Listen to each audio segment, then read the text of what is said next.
வணக்கங்க. இன்றைக்கி நம்ம கூட்டு குடும்ப சமையலில் வந்து கத்திரிக்காய் வச்சு ஒரு மசாலா தான் செய்ய போகிறோம். வாங்க அதை எப்படி செய்யலான்னு பார்க்கலாம். வாங்க.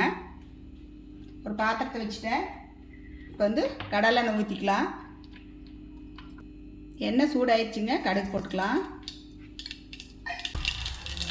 சீரகம், கொஞ்சம் உளுந்து பருப்பு, பொடியை நறுக்குன பெரிய வெங்காயம் போட்டுக்கலாங்க.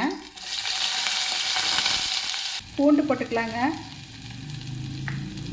கருவேப்பிலை வந்து ஒரு கொத்து போட்டுக்கலாம்.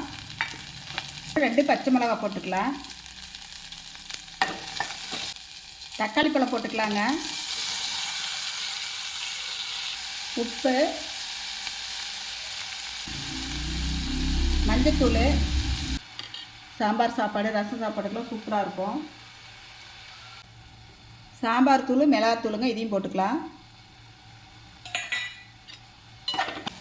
கத்திரிக்காய் பாருங்கள், இந்த மாதிரி அரிஞ்சு தண்ணிக்குள்ளே போட்டு வச்சுருந்தேன். இதையும் போட்டுக்கலாம். தண்ணி ஊற்ற வேண்டாங்க. தண்ணி ஊற்றாமல் வந்து அப்படியே வணங்கி வரணும். நான் ஸ்டவ்வை வந்து குறைச்சி வச்சுட்டு ஒரு தட்டம் போட்டு மூடி வைக்கிறேன். எடுத்து பார்த்துக்கலாங்க. தண்ணியே ஊற்றாமல் வந்து எண்ணெயிலே வந்து வணங்கி வந்ததுன்னா அவ்வளோ சூப்பராக இருக்குங்க.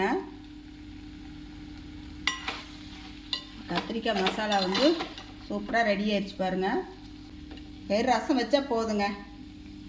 இந்த கத்திரிக்காய் மசாலா வச்சு அப்படியே பிசைஞ்சு சாப்பிட்றலாம். நல்லா இருக்குங்க.